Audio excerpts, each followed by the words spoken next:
My voice, everything sound okay, right? We good? Yes, sir. We're live now, Doc. Oh, good evening, everyone. Um, this is Roger Kane, Dr. Kane. We're on Welcome to Pause for the Truth.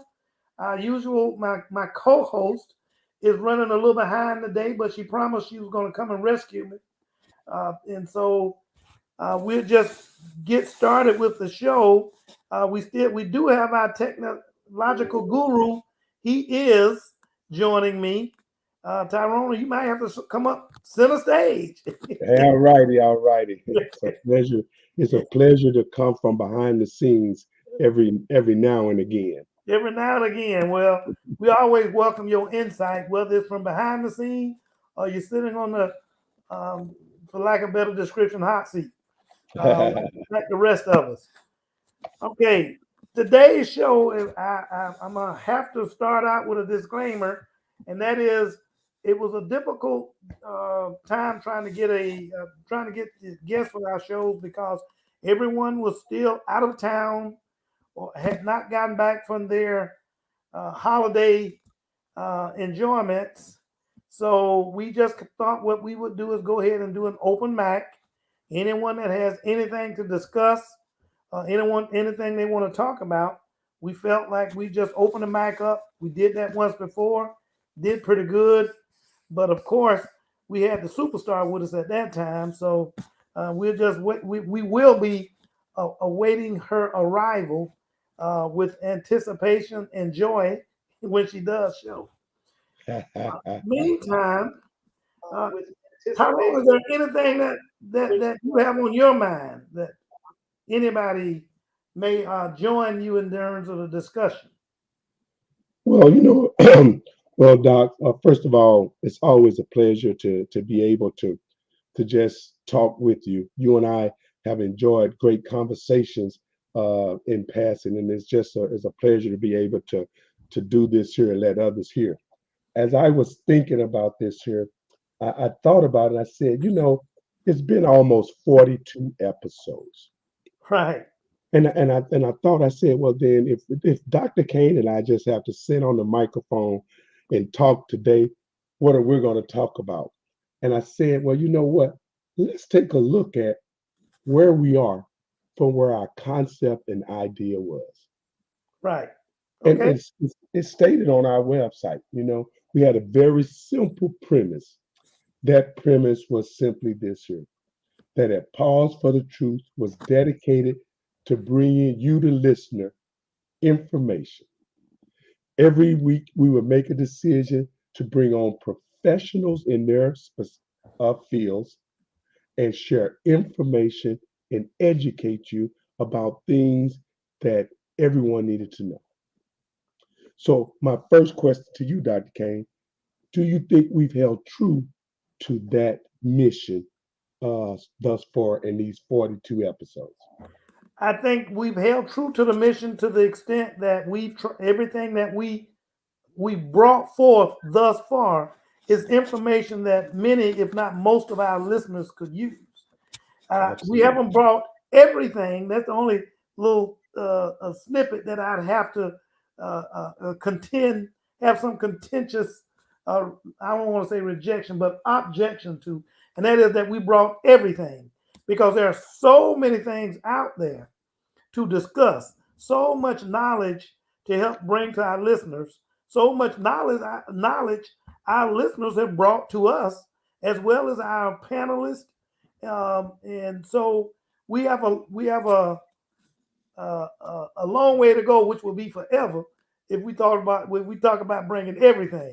But we're going to keep pushing and bring as many things as we can to the um, to the forefront for our listeners to be able to enjoy, to be able to ask questions, uh, and hopefully to be learned and we be learning at the same time. Um, so yeah, I think we've done a fairly good job. We're gonna do better um, because we our heart is in it, and as long Yes. as your heart is in it, you know, I'm not gonna say nothing else matters, but we have intentions on making sure that we can bring to all of our listeners the best information we can. We've discussed things like, high rent. COVID was a very, very, a very numerous episodes COVID took up, and rightfully so. We talked about mental health. We've talked about how, cholesterol and diabetes and many medical topics. We've discussed clinical research. We've been over quite a few things that, if you look at, as you say, go to our website and check out pauseforthetruth.com, and you will see many of the things that we discussed. But what you'll also note is many of the things that we need to continue, that will continue to drive us to bring more information to our audience. I see we now have my savior for today again, Jocelyn Turner. Stop it, Dr. Kane. What are you saying? What does that mean? You were doing such a fine job, and we have Tyrone Jackson. He came from behind the screen to on screen tonight. He sure did. Yes, yes. Look at, and he started the conversation out right. Tyrone, run, Miss Turner. I'm gonna let Tyrone tell you real quick what he had to say so that we don't lose the fluidity of our discussion. All righty, Dighty. Right. Well, I was talking with Dr. Kane, and as I was thinking, where could we go with this episode? You know, there has been a beauty to our process, and I've enjoyed working with you two immensely. But I wanted to look back on what was our original goal. What did we have set in mind that year of planning before Pause for the Truth went live? And that's what Dr. Kane and I were talking about. And Dr. Kane, as always, you led right into the next thing I wanted to go into, and that is the shows that we have produced, the topics that we have discussed, the things and the information that we have given to our listeners. That is, in my opinion, the power of what Pause for the Truth started to be, is to be, and will be. And then Miss Jocelyn, you come on, and for those who are just viewing this here for the first time, let's tell you a little bit about Miss Jocelyn Turner that I've discovered being behind the scenes. See, there are a lot of things that you get to see behind the scenes that our listeners sometimes don't get to see. First of all, she's a consummate professional. The way she carries herself on screen is the way she carries herself in person. So it's very easy for her to be very personable when she is hosting a show. I personally like that. I think our listeners like that. I think Dr. Kane finds that easy to lean on because of that. That's an essence of her personality. Now, for those who have watched the show, you'll see she doesn't have her afro today. I've been on her time and time again. I'm an old athlete, and as athletes, we always believe don't undo what you've been doing. If you've been fixing that afro for 49 episodes, then you need to keep on fixing it.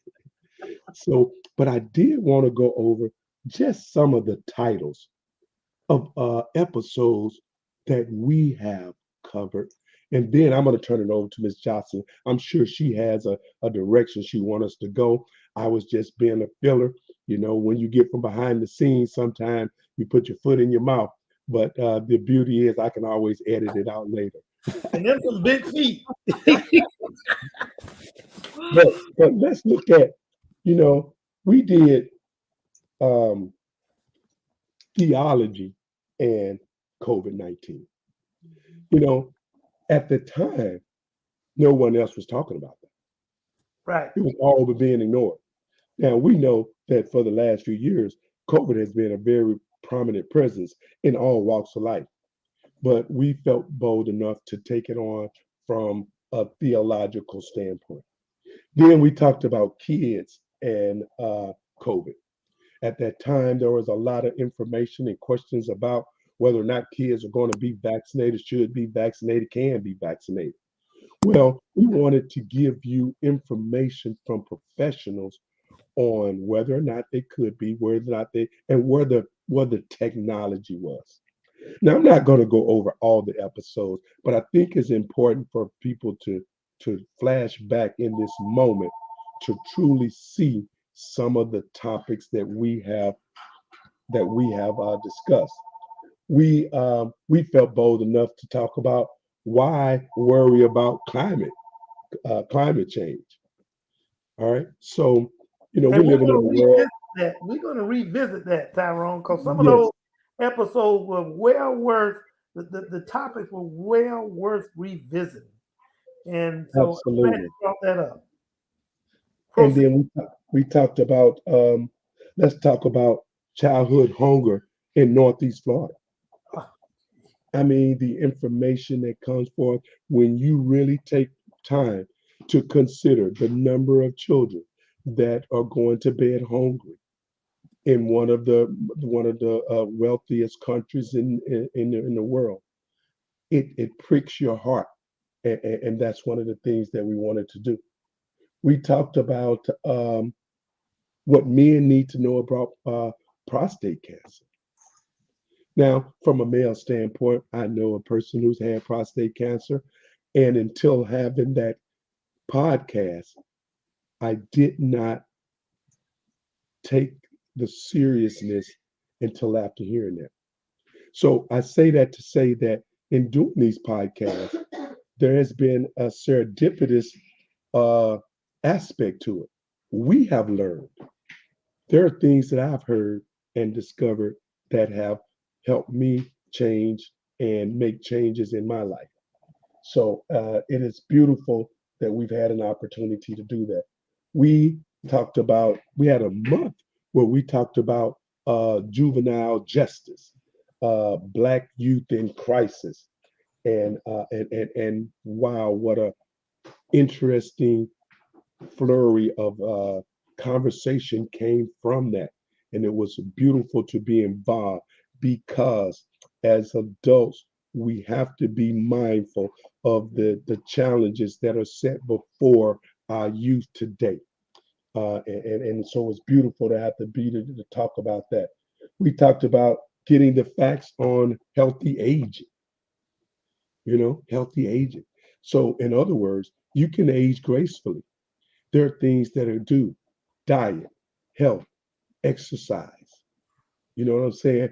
And when you listen to the professionals, the one thing that sticks out for me time and time again was not to try to do it all in one exercise routine, not to try to do it all in one dietary plate. Plan small steps, do small and simple things, create habits to be better at taking care of your health. And, One of the and, things that I took from that same episode, Tyrone, or one of the things I profess to people is always, for me, it's not about how long I live; it's the quality of life I have. And when you're talking about healthy living, that impacts the quality of life you have. Whether yes, or not it is from you being bedridden because you didn't watch your cholesterol, blood pressure, diabetes, and you had a stroke, heart attack, or whatever it may be. My whole thing was about the quality of life and what I can do to impact my quality of life. At least, I mean, you can't guard against everything, but some things you can go on ahead and do for yourself and not wait for someone else, not wait for God to tell you, didn't I tell you to stop eating all that chocolate cake or whatever it might be as it relates to diabetes. I think you guys get my drift with that one. So yes. Well, I can tell Now, you, Tyrone, as you were looking back over all the topics that we've talked about, and thank you, Dr. Barbell Johnson, for the nice comment about the work that we've done. Of course, we know we can't do it by ourselves. As you mentioned, the Northeast Florida Medical Society, of which you are you and Dr. Kane are both members, and all the things that you do in the community. So, Tyrone, just to even recap last week's conversation, you all would not believe the number of texts and phone calls I receive from people because, quite frankly, they learn more about how to manage their blood pressure than ever before, as mentioned to me. They are now, some have professed, now whether or not it's true, but they professed to me anyway, that they were going to start watching the amount of sodium that they intake, their sodium intake each day. Never paid attention to it, didn't know there was a difference between the amount of sodium that African Americans could have versus other populations. I think Ms. Brown, Dr. Kane, and Dr. Foy gave a real good historical perspective of how food was cured and processed, and people said, oh my gosh, you're making this thing easy for me, what am I going to eat from now on? So that's why when we have conversations about managing different chronic diseases like high blood pressure, diabetes, we always try to have a registered dietitian on to really give people those simple things that they can do. A couple of weeks ago when we talked about diabetes, and Juana brought that big glob of fat just to show people, Juana was a dietitian. Don't forget. Registered dietitian, certified diabetes educator. And she just showed you, like, this is what you're carrying around. So for every 5 pounds that some of us who are overweight that we carry around, I mean, literally, if you get a 5 pound, sometimes, have you ever gone to the gym and the trainer will tell you, okay, so pick up a weight, and for ladies, and I know because I'm guilty, I'm going to go to the half pound weight if there's one there, the 1 pound, right? The lightweight. No, come on, you can do more, right? But if you, next time you go to the gym, even if you get a 5 pound bag of sugar or flour and you see how heavy that is, that's what you carry around when you talk about the extra weight. And I have to say this, and I mean no disrespect to anyone. I promise I'm giving my disclaimer in advance. This past weekend, I attended the Jacksonville Jazz Festival. And again, because I've mentioned it to Dr. Kane before, it saddens me when I see so many people struggling with extra weight, talking about what foods to avoid because they didn't want to aggravate their diabetes or their cholesterol or their blood pressure. And so when the city and anybody who has events, they should take those things into consideration. And I thought that the city did a somewhat decent job in offering different options for people in terms of, they had salad, cold plate salad for people who needed to watch what they eat in terms of not fried food, right? But still, when you see all of those things around, you're tempted, right? But I shared with some folks earlier today that when the pandemic started, as an example, I said that I was going to use that as an opportunity to work on me, right? And if only everybody had done that, because we were on lockdown, we weren't going out to eat as much. Dr. Kane said, I think one of your culprits is going out with your friends, eating, that's good for mental health, right? But it wasn't good for dress size, right? And so when you had the opportunity, when we were all on lockdown, it really was an opportunity for us to self-reflect in so many ways. Tyrone, we talked a few days ago, we text every day, obviously. We were talking about crime. Crime was down. So many things were down at the height of the pandemic. But as things started easing back, crime rates went up. The weight on the scales went up because more people were going out socializing with friends. I mean, all the things that affect your quality of life, unfortunately, started happening, and people were reverting back to those same bad habits that we all had prior to the pandemic. But I think, I know that the pandemic, it made all of us think differently about life. It should have anyway, because it's not something many of us can say we ever experienced a pandemic throughout our lives. So it really was, and what I like about this show is that, we keep our ears and our eyes open to know what's happening in our community. But Dr. Kane and Tyrone and I, we know that we don't know everything about everything. So we try to identify folks who we feel are the experts in the community, from the representatives of law enforcement, for example, because that's an area that I certainly don't know about. Representatives from the environmentalists to talk about. And by the way, I have to pause for a second, right?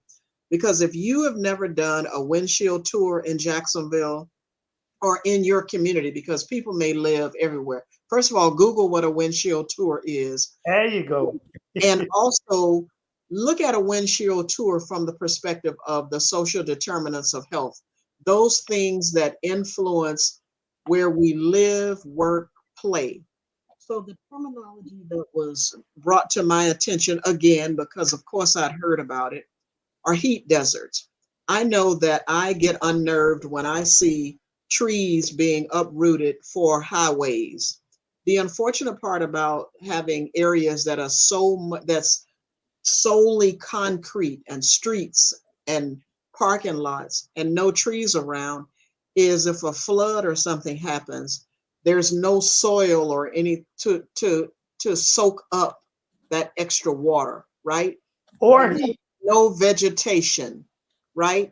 And then you even just think about that. And then, in riding around with some folks the other day on a windshield tour, I asked the question of some folks, when you get up in any given week, as you go out and about in the community, what are some places that you typically stop at? You may stop at a coffee shop, you may stop at a restaurant to get your favorite breakfast or a lunchtime lunch. And then you may say, oh, I need to stop by the grocery store to pick up dinner for my family. Well, in some of the communities we visited, none of those things were present, right? No coffee shop, no grocery store, no restaurant. Definitely no healthy choices of restaurants. You may see a plethora of liquor stores. You'll see a plethora of convenience stores. Churches and Walgreens. Very minimal in terms of restaurants. Fast food restaurants, although they have unhealthy options.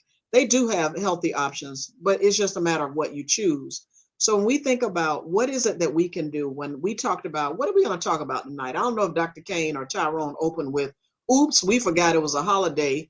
And just because we're not holidaying, our other guest was like, I'm still holidaying. So we were like, okay, our usual listeners are going to have to listen to us. But when we think about what is it that we can do to make our community better, first of all, open your eyes. Drive around in communities that you are not familiar with. Also, think about those assets that are not in communities that will make the community healthy. And by the way, some of the parks that I've seen didn't look very parkish to me, didn't look very family oriented. Sure, it was a land that was the grass was mowed, and there was a sign that said it was a park, but there were no facilities out there for you to it was a safe place for you and your family to go, particularly your children. And then you think about what is it that I can do in terms of advocacy. I think, Dr. Kane, we need to do a show on advocacy in the future, because people don't think that they can advocate. Sure, you can. Number one, you can become a registered voter.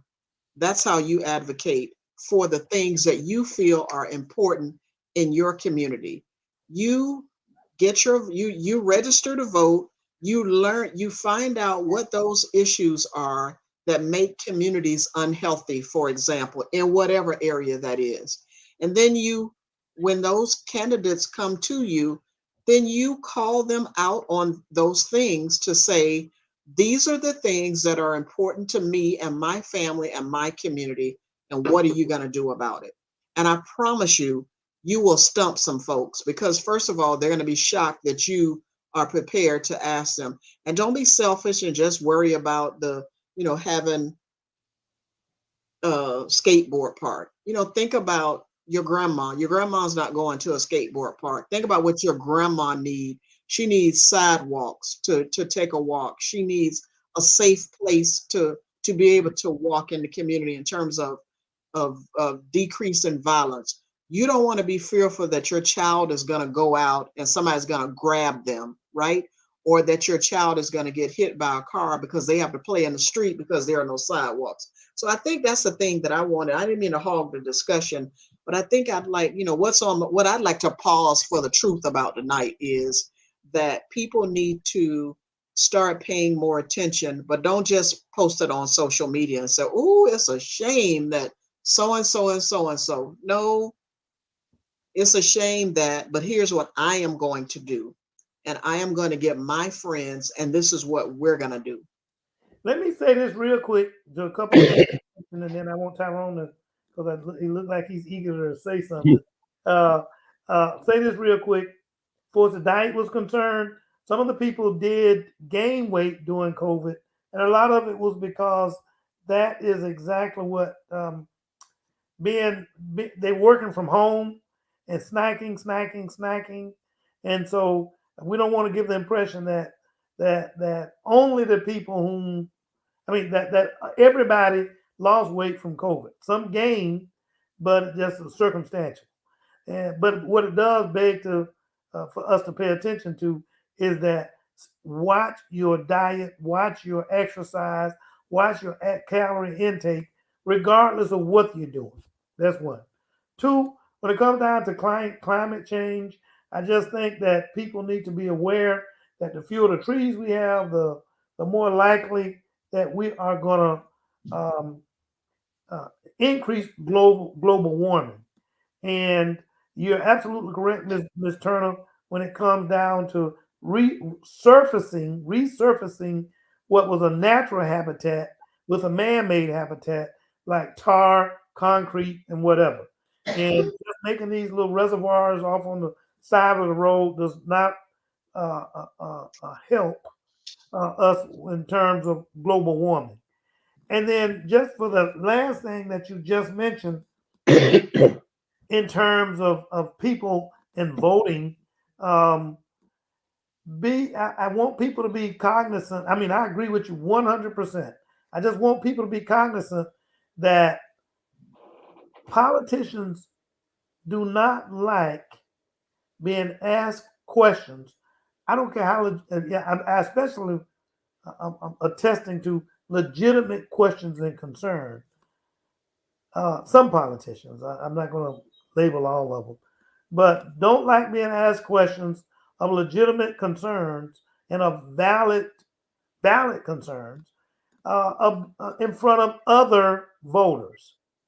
So when you get an opportunity to ask your candidate for mayor, ask your candidate for city council, ask your candidate for state representative, senator, and or those that are national representatives, senators, whatever, you get a chance, ask them, express your concerns, and ask them to please explain to you why this is necessary or why they take this position, such as gun rights. And that's one of those subject matters we did talk about way back when, but it needs to be addressed again in lieu of what what we've seen in the last couple of weeks. But ask them what about their position on it and why do they have it? So I agree with you, Ms. Turner, 100%. And I was trying to refrain from using the word confront or confrontational, but it may be viewed as that, but you have to put people on the spot to give us their opinion and to justify their opinion, especially if it goes against what the majority of voters want. Especially if it goes against what the majority of voters want. And Tyrone? Well, hold on one second. I wanted to mention that this is an opportunity for you to for our listeners to chime in if they have specific things on their mind. So now is the opportunity for you to dial in to 904-469-8488. Again, 904-469-8488. and tell us what's on your mind. What's important to you? What's happening that you'd like to talk about? Obviously, respectfully to our audience, and as we try to be. And so when I mention stuff, and thank you, Dr. Kane, for even sharing that. Of course, I wasn't talking about everybody was out of shape or whatever at the Jazz Festival this weekend, but just saying that it's just an opportunity for us to self-reflect and look around. Hit it, Tyrone. And I just wanted to say, like Dr. Kane said, I agree with your assessment of getting involved and voting and registering 100%. But there is a caveat to that. Registration is only part one of the process. We have to get truly involved. We have to get to the point where it's a part of our conversation with friends and family about these issues. Very good. You know, we have an opportunity in our communities. We can talk about everybody. Let's be honest. All right. So, And we do good, talk about everybody. and we do a good job of it. Okay. But it is important that we add the community and the politics of our communities into that conversation. See, there's a disbelief that in order to be effective in voting and a position in politics is that you have to know everything. Well, if I know a little bit and I talk to Dr. Kane and he know a little bit and we talk to Miss Jocelyn and she know a little bit, at the end of that conversation, we all know more. And so the process needs to be refined so that there's communication amongst us with regards to. So when you hear about a politician who is not doing what they should be, or you hear about something that's happening in a community where we need to be stronger on our stance, the best we could do is to talk to other people about it. Don't keep it quiet. You know, the more people you inform, which is what Pause for the Truth was all about. The more people, the more people you inform, the more power we have as a community. And that's what I wanted to say with regards to what Miss Jocelyn was talking about, because I think that's just so true and so powerful. Let me say this real quick, Miss Turner, and then I'll let you go back. Tyrone did hit on exactly where I was headed with this. We've done a 360 as to why we wanted to do Pause for the Truth in the first place. It was for a community and a family discussion about things that mattered and that were important in the individuals and the community lives. We wanted to have the discussion amongst friends, families, strangers, voters, non-voters, politicians, those that are not politicians. We wanted a discussion, and we focus a lot on health matters because that is what the Northeast Florida Medical Society is all about. They are they are our parent organization, and because of that, we do a lot on health matters, but health matters. Period.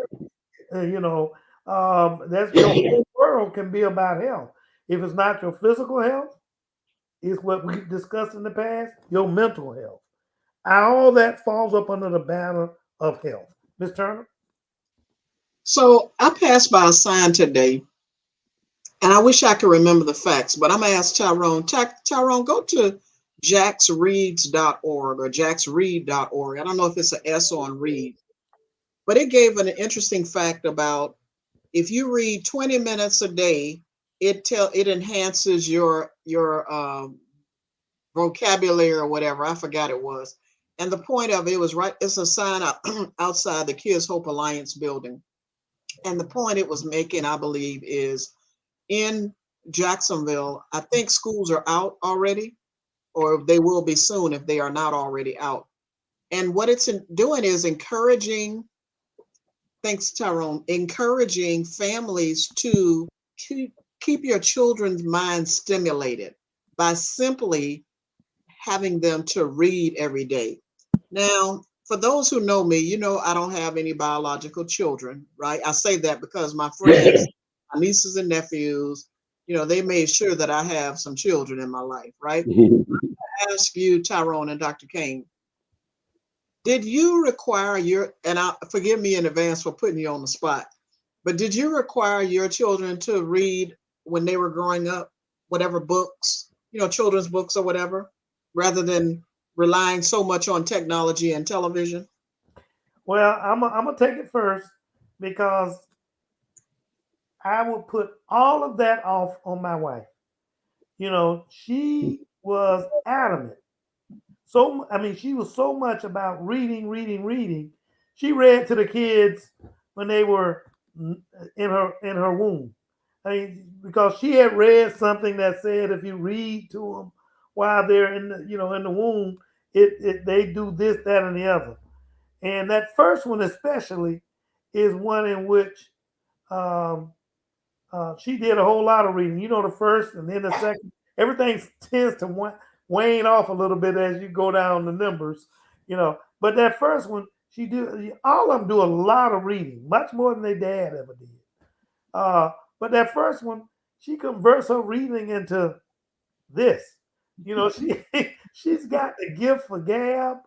And she reads some of everything. So I would say that I concur 100% that reading is, as they say, fundamental. Excuse the pun. Reading is fundamental. That you should try for those who are verbally, auditorily stimulated, like moi. Then go get books to listen to where somebody else is reading to you on different subject matters. Even if there are a lot of people that have attention deficit disorders and yada yada yada. I can honestly say I have a certain level of that. So I understand, and by treating patients, I do understand that there's some that can't stay focused on reading as much as they are from hearing, auditory stimulus. So, but you still get to hear and even though it's listening, get to hear and read a book. Well, and then I'm gonna piggyback off of that, and I'm gonna say great men marry alike because my wife took the same took the same path, and that has, of course, enhanced our boys and their reading. But I will tell you that with the grandchildren, I take a more active Yeah, involvement in reading, and not just reading, but um, educational things that I found of benefit to me when I was growing up. My youngest grandson is only 2, and when he comes out in the office, he loves to come out in the office because the computers and screens and everything is just right. beautiful. And I have him sit with me, and we listen to Schoolhouse Rock Uh, multiplication. And I was telling his parents, I said, you guys are laughing, but at 2, he's going to be able to know his timetables. yep. He's already decided that 3, he likes that song the best. So, and it is something that I've done on purpose over the years, having talked to my wife, who was the mainstay in doing that with the kids, and now I have an opportunity to pass that on to the young to my grandkids. So it is it's a beautiful and powerful tool, and that's the part that we have to remember, that reading is a powerful tool. The love and enjoyment of reading is a powerful tool. It's been said many ways and many times, but if you want to hide something from us, where you put it in a book. Yeah. You know what I'm saying? So, Yeah. and it is because of the path we've had to take to learn to read. Schoolhouse Rock. It really does rock. You know, I'm just a bill. See what I'm saying? I One of love the it. interesting things that it says on the readjacks.org website is that the slogan 20 minutes a day paves the way because research has shown just 20 minutes of reading or being read to can provide time for parents and caregivers to bond with their children, expose children to as many as 1.8 million words per year, Wow. help students reach the 90th percentile on standardized tests, and so many other things. But here's what I want to go back to, because I'm getting ready to go there, so hold on to your socks. Readjacks.org is a community effort to improve third grade reading scores of students in Duval County. So now let me just tell you another interesting fact about third grade. Some folks who know more than me say that you can tell how many they base the number of prisons that are built on the number of something to do the connection between third graders, and I'm botching it up so much about third graders and prisons, that whole pipeline to prison thing. So they can kind of predict how many people are going to be incarcerated from where they are in third grade. Again, if somebody's listening who knows that better than me, dial in to 904-469-8488 and explain that strange phenomena. So it's so interesting how these folks have figured out how third grade is so pivotal in a child's life and how it influences their future. Tyrone, did you find something? Because I know you're the technology guy and you're looking. So right here it says politicians and journalists have often claimed prison planners use third grade reading scores to predict the number of future prison beds needed. While it has been found that this claim is mostly urban myth, there is a fact of strong connection between early low latency skills and the county prison and incarceration rates. You know what those politicians, because they don't read themselves, half of them. But what they do have in their library of things they can access, probably from multiple stocks, companies, actuarians that go back and look at that kind of stuff. I want to say this real quick, and then we can get right back to what you were saying. One of our listeners, and he should have, I wish he would have put it in the chat, but Dr. Ken Jones says, I bring all the books of my children to my office and tell patients to take any books for themselves, their grandchildren, or their children. And we have given away at least 300 books. That's a great idea because I got a zillion of them upstairs. And I think I'm going to do the same thing. Great idea. Great idea. You think about what as people are planning what their children are going to do for the summer. Just one of my friends, I won't identify them, but one of my friends once said that she noticed that her children from the summer, they were active in sports and all kinds of activities, but she noticed when they went back to school in the fall that they were behind, having a hard time. They were struggling getting started. So it was at that point that she made them read a book a week. And what she would do is read the book also.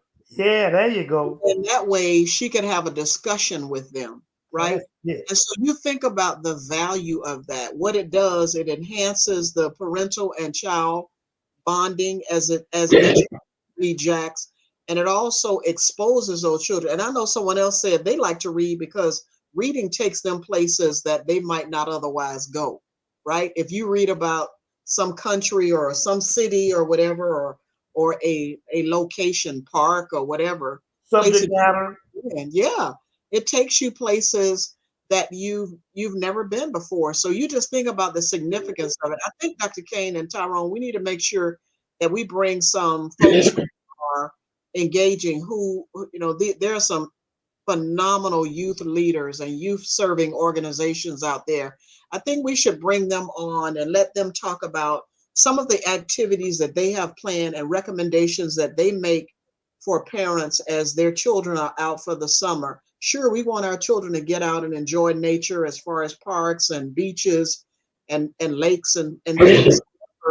Intellectually, we need to also make sure that we continue to keep them stimulated and buy them books. Don't just buy them a bag of chips and candy when you go to the store. Grab a little book, and you don't even have to buy the book. Get a library card. Our library systems throughout the country are still open and available to families. So, even if you go once a week and let your children pick out however many books you think they can read, obviously based on their age and whatever, what have you, that they can read in a week, every week, make a visit to the library.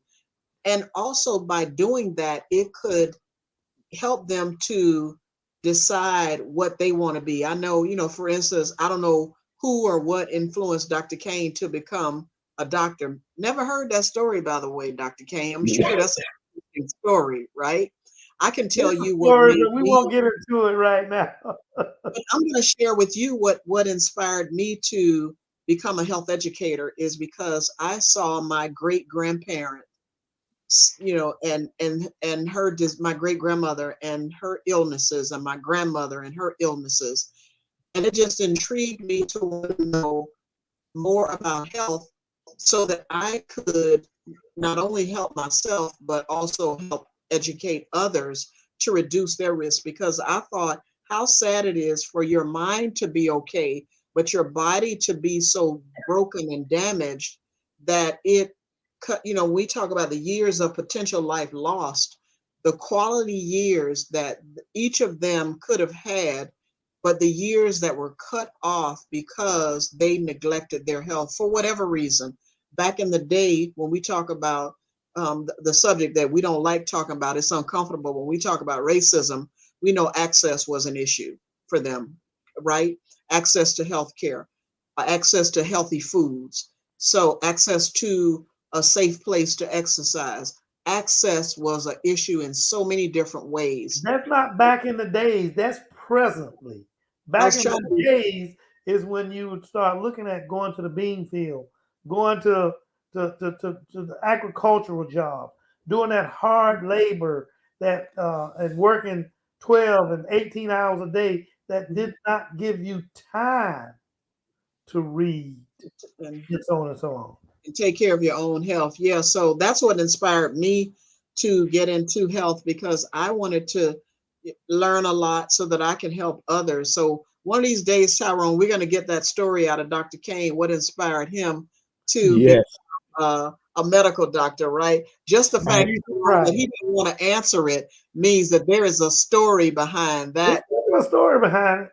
But I will, I'm let me sure it's a really good story behind it. So there's a definite story behind it, and some of my family members know it, and but they haven't necessarily heard it. The biggest people that probably heard it is the wife. Um, yeah, even the kids. Some of the kids haven't really heard the full story behind it. But I want to do this because hold on before we do that. So if you had not been a doctor, I always wanted to know, would you have been a comedian? well, let me tell you how. I will tell you that part. Why we are why I do this. Believe it or not, my mom had 4 boys, 4 girls, and everybody were comedians. Okay, simply because we learned that laughter helps dissipate pain, anguish. And so there's a lot of things we laugh at, but one of the things they made sure we learned to do is laugh at ourselves. Because you have no business laughing at anybody else if you can't laugh at yourself. So I did pretty much,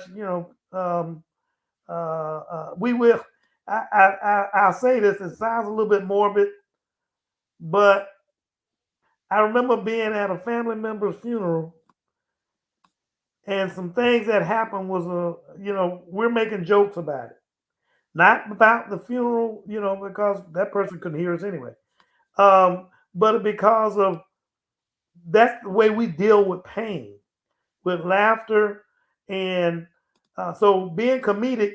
Not saying I'm saying that I'm good at it, but being comedic just is the way I deal with life stressors and pain.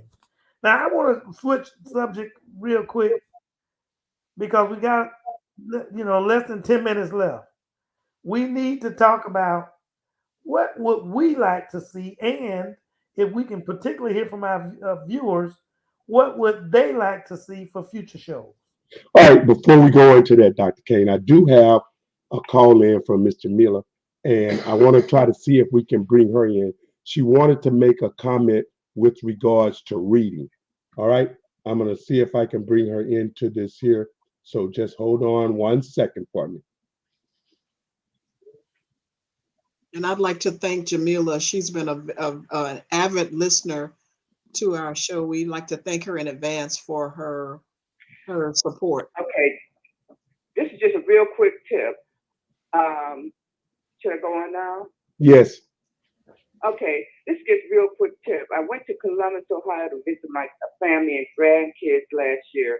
And I have a couple of grandkids who are graduating from college. One just graduated with a degree in engineering, and another one's working on a dual degree in psychology, a master's and a PhD.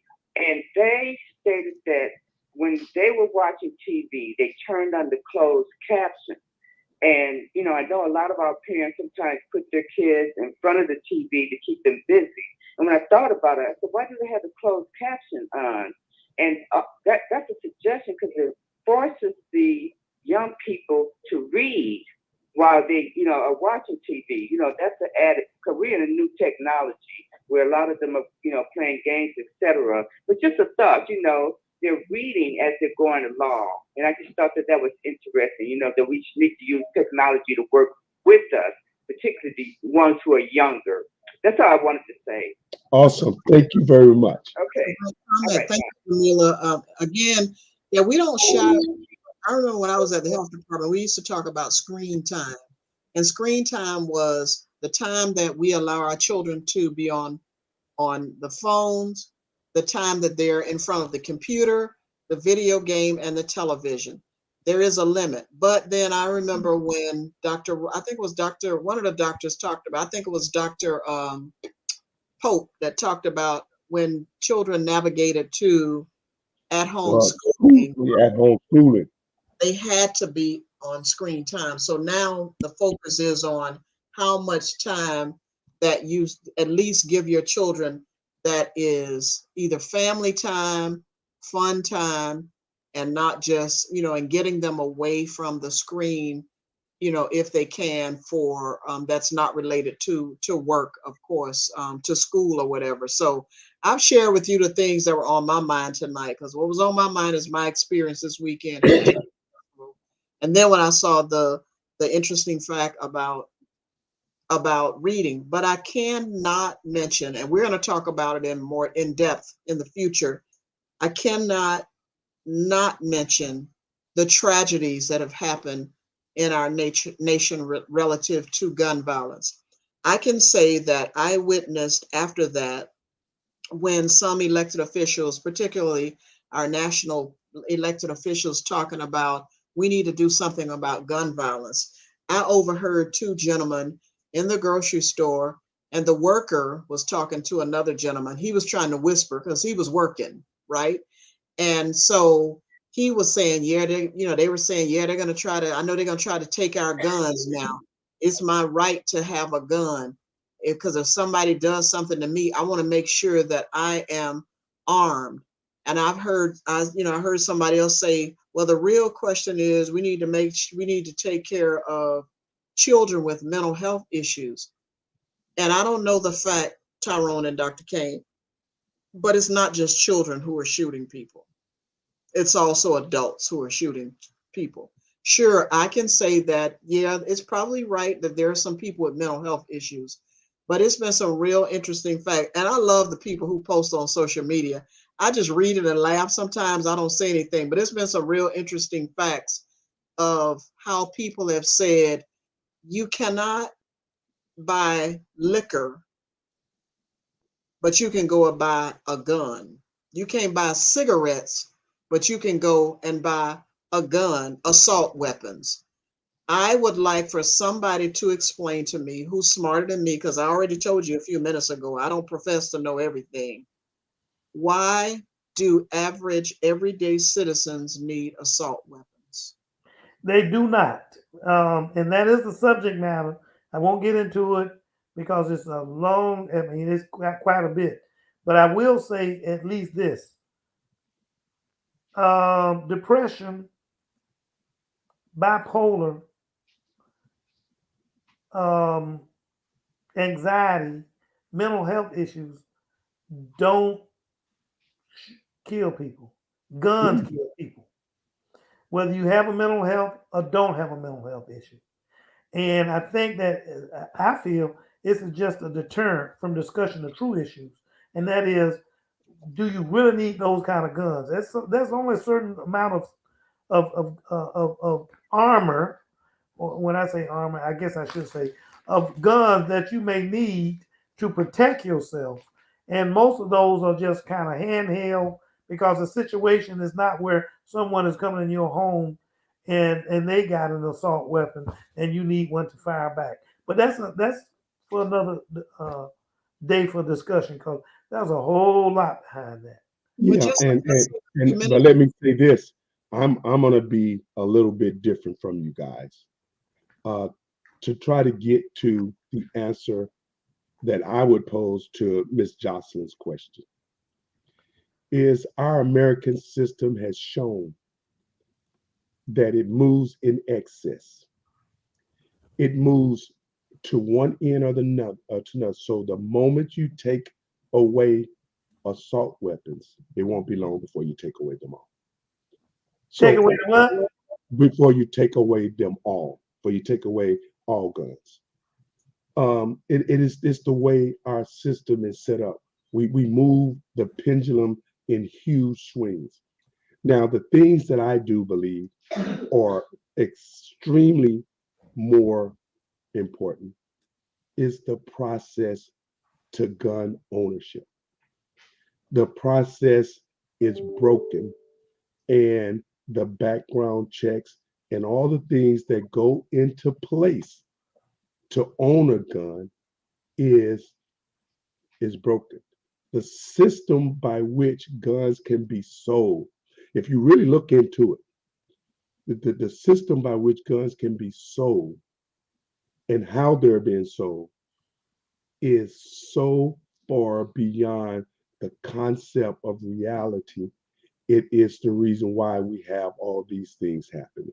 And Now that's my humble opinion. yeah, but that's the exact reason I say it's going to take a lot of time Yeah. because actually I may not be that far. We may not be that far in difference in terms of what you're saying. What but I don't want my neighbor to own a tank, okay, an army tank, or tank piercing ammo or guns that can literally blow up a tank. So, there is some level of discretion in terms of what is appropriate that I understand may differ in opinions, yada yada yada. But like I said, that's why it's going to take more than just a little snippet or a one liner that can adequately address this subject. Now Well, you part you I want to mention is real quick, Tyrone, I'm sorry, is the politicians say that people have a right to bear arms. If we really want to talk about rights, why are politicians trying to take rights from women to I'm make not going to disagree with that decisions either. about whether or not they choose to have a full-term pregnancy or not, for whatever reason they choose to. So it's interesting, though, how when people talk about, I have a right to bear arms, but a woman doesn't have the right to choose what she wants and what matters for her and her family. I mean, but why do rights? It's interesting how we talk about rights, and I think about, And it's and just like I said, the pendulum. We always in excess. We don't want society from a political standpoint. It's not about balance. It's about control. It's about me. Me, me, me, me, me, me, me. Control and power. So when you have something about control and power, you always have the pendulum swing full one way and then the other way. There's When always conflict. the truth is in the middle. Yeah. The truth is in the middle. Well, okay, so we can go along, we can go on and on with that one because we did, and we also visited women's rights on the last 2 programs ago. So Yes. we visited that as well, and of course that's going to come back again because we're waiting for the official announcement from the Supreme Court, and that's going to be a lively show as well. But what else, you guys, Miss Turner? No, Tyrone, let's go with you first. Just give me a laundry list. Doesn't have to get into details, but because we're really pretty much overtime, but I just want to get a quick laundry list of things you can think of. Well, a couple of things that I think of are conversations that you and I have had. One of them is a insight into the youth of America as they view the subjects that we're talking about. We're talking about, we just spent just a small snippet talking about gun rights and the rights of women in Roe versus Wade. Wade. All right. And we are all of a certain mindset. What is so interesting to me is when I have these discussions with younger Americans, their viewpoint is oftentimes a product of their education, a product of their experience from a family standpoint. But it is very powerful, and it's very they're very entrenched in it. So it'd be good to have that parallel conversation. Dr. Kane, you and I and Ms. Johnson, we've talked about that. Okay, so that's we, one subject matter because we're really running short on time. yeah, That we've is talked about technology. I'm the technology guy, and we should have a show that says, "Hey, these are the hot things in technology that everybody should have." with periodic reminders. But yes, I agree. Miss Turner, something you really like to see on the show. I think I I mean, I don't have nothing in particular comes to mind. I just, whatever's happening at that moment, I like to, as you know, I like to see what the national health observances are. And as I mentioned last time, we were hoping to do Women's Health tonight, and we'll revisit that. But I also like to talk about just stuff that matters. What I hear people talking about, out and about, or conversations I see people happening on television to help us because just as sure as I see it, and I see stuff online, but I think the one thing that stands out for me is it was kind of alluded to when we were talking about overweight and obesity and image and, self-image. I think that, for people to see themselves just to have that whole conversation about self-image and what does that mean and how does it influence one's life. Well, because health matters, as I usually say, systemic racism is one of the things that it may be a series of a couple of things, but I think we need to talk about systemic racism. And then the other part is, and I think I've told you guys this before, and then I'm done. Highly educated but broke. Mm. Highly educated but broke. What does that mean? And I think that is one of those topics that we really need to get into it. Obviously, it's going to cover some about student loans and other things that that we as part of members of society are seeing and have to endure these days. But those are the two things that I'm looking for. And there's a lot of other things, but we don't have that much time. So I'll leave it like that, Miss Turner. Since I brought in the show, obviously you're gonna take the show out. Thank you, Dr. Kane, and thank you, Tyrone.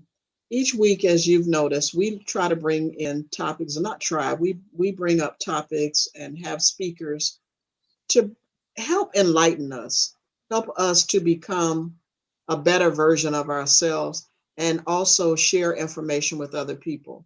When I came on the show tonight, I talked to you all about how we got overwhelming feedback from our show on managing high blood pressure last week.